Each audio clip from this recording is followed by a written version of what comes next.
नमस्कार दोस्तों, एक बार फिर से आप सभी का स्वागत है मेरे चैनल सात्विक विचार आरसी पर। मैं हूँ राशि और आज मैं फरवरी 2022 माघ पूर्णिमा तिथि, शुभ मुहूर्त और व्रत कथा के बारे में बताने वाली हूँ।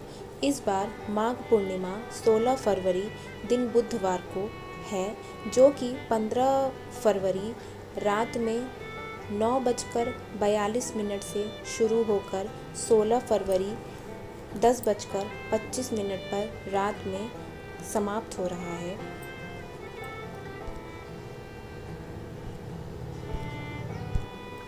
दोस्तों, माघ माह के अंतिम दिन की तिथि को माघी पूर्णिमा कहते हैं। इस दिन चंद्रमा भगवान के साथ साथ भगवान विष्णु और महादेव की पूजा भी की जाती है। माघी पूर्णिमा के दिन किए गए दान का 32 गुना फल प्राप्त होता है, इसलिए इसे 32वीं पूर्णिमा भी कहा जाता है। तो अब बात कर लेते हैं पूर्णिमा व्रत कथा के बारे में। उससे पहले अगर आप मेरे चैनल पर नए हैं तो मेरे चैनल को सब्सक्राइब एंड शेयर करें, बेल आइकन को प्रेस करें, जिससे कि मेरी आने वाली वीडियोस की नोटिफिकेशन आपको मिलती रहे। पूर्णिमा व्रत की कथा इस प्रकार है।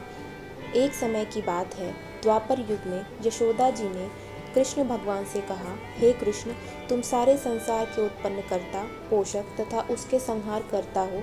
आज कोई ऐसा व्रत मुझसे कहो जिसके करने से मृत्युलोक में स्त्रियों को विधवा होने का भय न रहे तथा यह व्रत सभी मनुष्यों की मनोकामनाओं को पूर्ण करने वाला हो।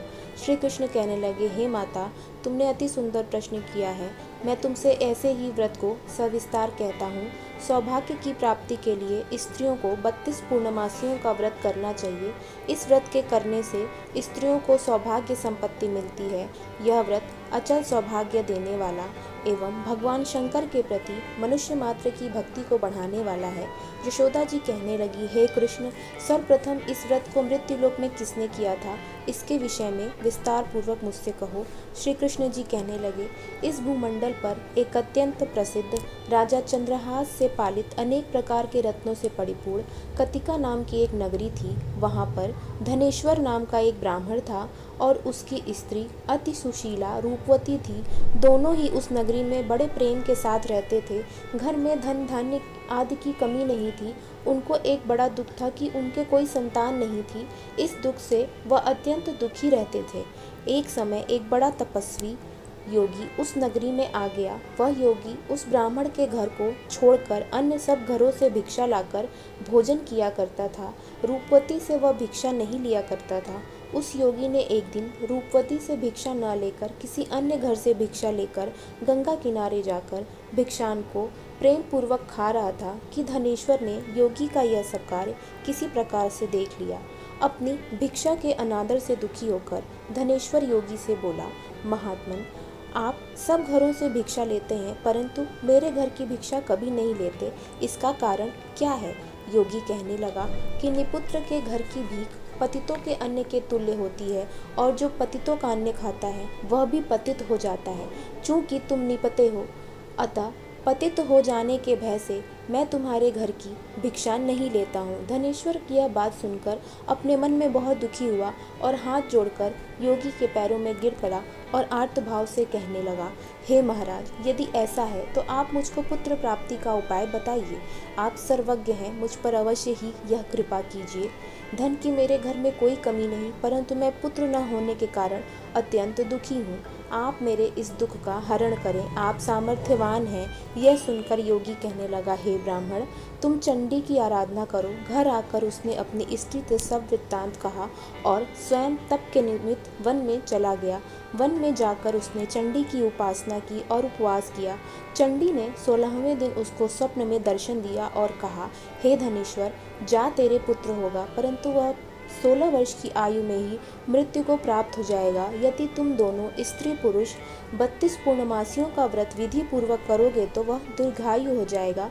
जितनी तुम्हारी सामर्थ्य हो आटे के दिए बनाकर शिव जी का पूजन करना, परंतु पूर्णमासी को 32 हो जाने चाहिए। प्रातःकाल होने पर इस स्थान के ही समीप तुम्हें एक आम का वृक्ष दिखाई देगा। उस पर तुम चढ़कर एक फल तोड़कर शीघ्र अपने घर चले जाना। अपनी स्त्री से सब वृत्तांत कहना। ऋतु स्नान के पश्चात वह स्वच्छ होकर श्री शंकर जी का ध्यान करके उस फल को खा लेगी। तब शंकर भगवान की कृपा से उसको गर्भ हो जाएगा। जब वह ब्राह्मण प्रातःकाल उठा तो उसने उस स्थान के पास ही एक आम का वृक्ष देखा, जिस पर एक अत्यंत सुंदर आम का फल लगा हुआ था। उस ब्राह्मण ने उस आम के वृक्ष पर चढ़कर उस फल को तोड़ने का प्रयत्न किया, परंतु वृक्ष पर कई बार प्रयत्न करने पर भी वह न चढ़ पाया। तब तो उस ब्राह्मण को बहुत चिंता हुई और विघ्न विनाशक श्री गणेश जी की वंदना करने लगा। हे दयानिधे, हे दयाविंदो, अपने भक्तों के विघ्नों का नाश करने वाले, उनके मंगल कार्य को करने वाले, दुष्टों का नाश करने वाले, रिद्धि सिद्धि के देने वाले, आप मुझको कृपा करके इतना बल दें कि मैं अपने मनोरथ को पूर्ण कर सकूं। इस प्रकार गणेश जी की प्रार्थना करने पर उनकी कृपा से धनेश्वर वृक्ष पर चढ़ गया और उसने एक अति सुंदर आम का फल देखा। उसने सोचा जो वरदान से फल मिला था वह यह है और कोई फल दिखाई नहीं देता। उस धनेश्वर ब्राह्मण ने जल्दी से उस फल को तोड़कर अपनी स्त्री को लाकर दिया और उसकी स्त्री ने अपने पति के कथनानुसार उस फल को खा लिया और वह गर्भवती हो गई। देवी जी की असीम कृपा से उसके एक अत्यंत सुंदर पुत्र उत्पन्न हुआ, जिसका नाम उन्होंने देवीदास रखा। माता पिता के हर्ष और शोक के साथ वह बालक शुक्ल पक्ष की चंद्रमा की भांति अपने माता पिता के घर में बढ़ने लगा। भवानी की कृपा से वह बालक बहुत ही सुंदर, सुशील और विद्या पढ़ने में बहुत ही निपुण हो गया। दुर्गा जी की आज्ञा अनुसार उसकी माता ने 32 पूर्णमासी का व्रत करना प्रारंभ कर दिया था, जिससे उसका पुत्र बड़ी आयु वाला दीर्घायु हो जाए। 16वां वर्ष लगते ही देवीदास के माता पिता को बड़ी चिंता हो गई कि कहीं उनके पुत्र की इस वर्ष मृत्यु न हो जाए। इसलिए उन्होंने अपने मन में विचार किया कि यदि वह दुर्घटना उनके सामने हो गई तो वो इसे कैसे सहन कर सकेंगे।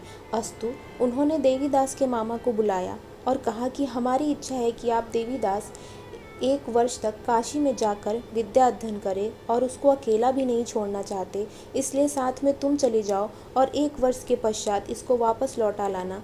सब प्रबंध करके उसके माता पिता ने काशी जाने के लिए देवीदास को एक घोड़े पर बैठाकर उसके मामा को उसके साथ कर दिया, किंतु यह बात उसके मामा या किसी और से नहीं कही। धनेश्वर ने सपत्नीक अपने पुत्र की मंगल कामना तथा दीर्घायु के लिए भगवती दुर्गा की आराधना और पूर्णमासियों का व्रत करना आरंभ कर दिया। इस प्रकार बराबर 32 पूर्णिमासी का व्रत पूरा किया। कुछ समय के पश्चात एक दिन वह दोनों मामा और भांजा मार्ग में रात्रि बिताने के लिए किसी ग्राम में ठहरे हुए थे। उस दिन उस गांव में एक ब्राह्मण की अत्यंत सुंदरी, सुशीला, विदुषी और गुणवती कन्या का विवाह होने वाला था। जिस धर्मशाला के अंदर वर और उसकी बारात ठहरी हुई थी, उसी धर्मशाला में देवीदास और उसके मामा भी ठहरे हुए थे। संयोगवश कन्या को तेल आदि का चढ़ाकर मंडप आदि का कृत्य किया गया तो लग्न के समय वर को धनुर्वात हो गया। अस्तु, वर के पिता ने अपने कुटुंबियों से परामर्श करके निश्चय किया कि यह देवीदास मेरे पुत्र जैसा ही सुंदर है, मैं इसके साथ ही लग्न करा दूं और बाद में विवाह के कार्य मेरे लड़के के साथ हो जाएंगे। ऐसा सोचकर देवीदास के मामा से जाकर बोला कि तुम थोड़ी देर के लिए अपने भांजे को हमें दे दो, जिससे विवाह के लग्न का सब कृत्य सुचारू रूप से हो सके। तब उसका मामा कहने लगा कि जो कुछ भी मधुपर्क आदि कन्यादान के समय वर को मिले वह सब हमें दे दिया जाए, तो मेरा भांजा इस बारात का दूल्हा बन जाएगा। यह बात वर के पिता के स्वीकार कर लेने पर उसने अपना भांजा वर बनने को भेज दिया और उसके साथ सब विवाह कार्य रात में विधि पूर्वक संपन्न हो गया। पत्नी के साथ वह भोजन न कर सका और अपने मन में सोचने लगा कि न जाने किसकी स्त्री होगी।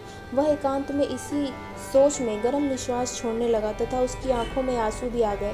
तब वधू ने पूछा कि क्या बात है, आप इतने उदासीन व दुखी क्यों हो रहे हैं। तब उसने सब बातें जो वर के पिता और उसके मामा में हुई थी उसको बतला दी। तब कन्या कहने लगी, यह ब्रह्म विवाह के विपरीत कैसे हो सकता है। देव, ब्राह्मण और अग्नि के सामने मैंने आपको ही अपना पति बनाया है, इसलिए आप ही मेरे पति हैं। मैं आपकी ही पत्नी रहूंगी, किसी अन्य की कतई भी नहीं। तब देवीदास ने कहा, ऐसा मत करिए, क्योंकि मेरी आयु बहुत थोड़ी है, मेरे पश्चात आपकी क्या गति होगी। इन बातों को अच्छी तरह विचार कर लो। परंतु वह दृढ़ विचार वाली थी, बोली, जो आपकी गति होगी वही मेरी गति होगी। हे स्वामी, आप उठिए और भोजन करिए, आप निश्चय ही भूखे होंगे। इसके बाद देवीदास और उसकी पत्नी दोनों ने भोजन किया तथा शेष रात्रि भी वे सोते रहे। प्रातःकाल 4 बजे देवीदास ने अपनी पत्नी को 3 नगों से जड़ी हुई एक अंगूठी दी, एक रुमाल दिया और बोला, हे प्रिय, इसे लो, संकेत समझकर स्थिर चित्त हो जाओ। मेरा मरण और जीवन जानने के लिए एक पुष्प वाटिका बना लो, उसमें सुगंधी वाली एक नौ मल्लिका लगा लो, उसको प्रतिदिन जल से सींचा करो और आनंद के साथ खेलो कूदो तथा उत्सव मनाओ। जिस समय और जिस दिन मेरा प्राणांत होगा ये फूल सूख जाएंगे, और जब ये फिर से हरे हो जाएं तो जान लेना कि मैं जीवित हूँ। यह बात निश्चय करके समझ लेना, इसमें कोई संशय नहीं है। यह समझाकर वह चला गया। प्रातःकाल होते ही वहाँ पर गाजे बाजे बजने लगे, और जिस समय विवाह के कार्य समाप्त करने के लिए वर तथा सब बाराती मंडप में आए, तो कन्या ने वर को भली प्रकार से देखकर अपने पिता से कहा, यह मेरा पति नहीं है, मेरा पति वही है जिसके साथ रात्रि में मेरा पाणी ग्रहण हुआ था। इसके साथ मेरा विवाह नहीं हुआ है। यदि यह वही है तो बताए कि मैंने इसको क्या दिया था। मधुपर्क और कन्यादान के समय मैंने जो भूषणादि दिए थे उन्हें दिखाए, तथा रात में मैंने क्या गुप्त बातें कही थी वह सब सुनाए। पिता ने उसके कथनानुसार वर को बुलवाया। कन्या की यह सब बातें सुनकर वह कहने लगा, मैं कुछ नहीं जानता।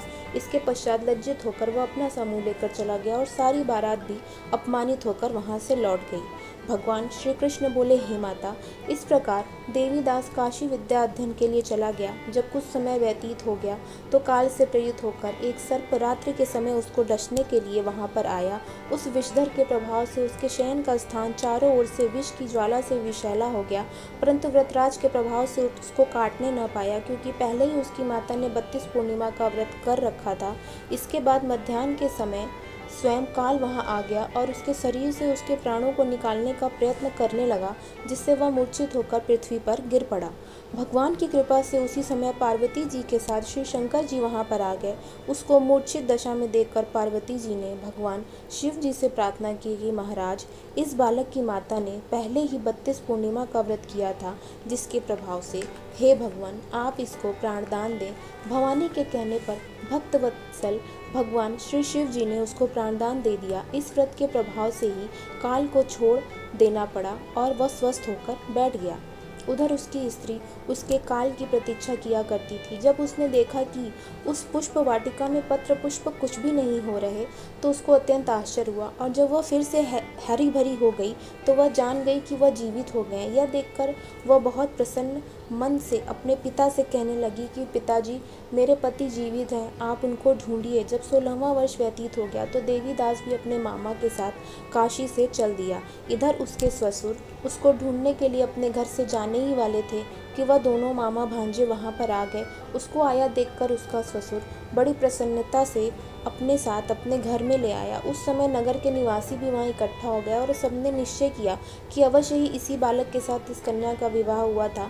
उस बालक को जब कन्या ने देखा तो पहचान लिया और कहा, यह तो वही है जो संकेत करके गया था। तदुपरांत सभी कहने लगे, भला हुआ जो यह आ गया, और सब नगरवासियों ने आनंद के साथ उत्सव मनाया। कुछ दिन बाद देवीदास अपनी पत्नी और मामा के साथ अपने ससुर के घर से बहुत सा धन दहेज में लेकर अपने घर के लिए प्रस्थान किया। जब वह अपने गांव के निकट आ गया तो कई लोगों ने उसको देखकर उसके माता पिता को पहले ही जाकर खबर दे दी कि तुम्हारा पुत्र देवीदास अपनी पत्नी और मामा के सहित आ रहा है। ऐसा समाचार सुनकर पहले तो उन्हें विश्वास ही नहीं हुआ, किंतु जब और लोगों ने भी आकर उनकी बात का समर्थन किया तो उनको बड़ा आश्चर्य हुआ। लेकिन थोड़ी देर में देवीदास ने आकर अपने माता पिता के चरणों में अपना सिर रखकर प्रणाम किया, और उसकी पत्नी ने अपने सास ससुर के चरणों को स्पर्श किया तो माता पिता ने अपने पुत्र और पुत्रवधू को अपने हृदय से लगा लिया और दोनों की आंखों से प्रेमाश्रु बह चले। अपने पुत्र और पुत्रवधू के आने की खुशी में धनेश्वर ने बड़ा भारी उत्सव कराया। ब्राह्मणों को बहुत सी दान दक्षिणा देकर प्रसन्न किया। श्री कृष्ण जी कहने लगे, इस प्रकार धनेश्वर 32 पूर्णिमाओं के व्रत के प्रभाव से पुत्रवान हो गया। जो भी स्त्रियां इस व्रत को करती हैं वे जन्म जन्मांतरों में वैधव्य का दुख नहीं भोगती और सदैव सौभाग्यवती रहती हैं। यह मेरा वचन है, इसमें कोई संदेह नहीं मानना। यह व्रत पुत्र पौत्रों को देने वाला तथा संपूर्ण मनोकामनाओं को पूर्ण करने वाला है।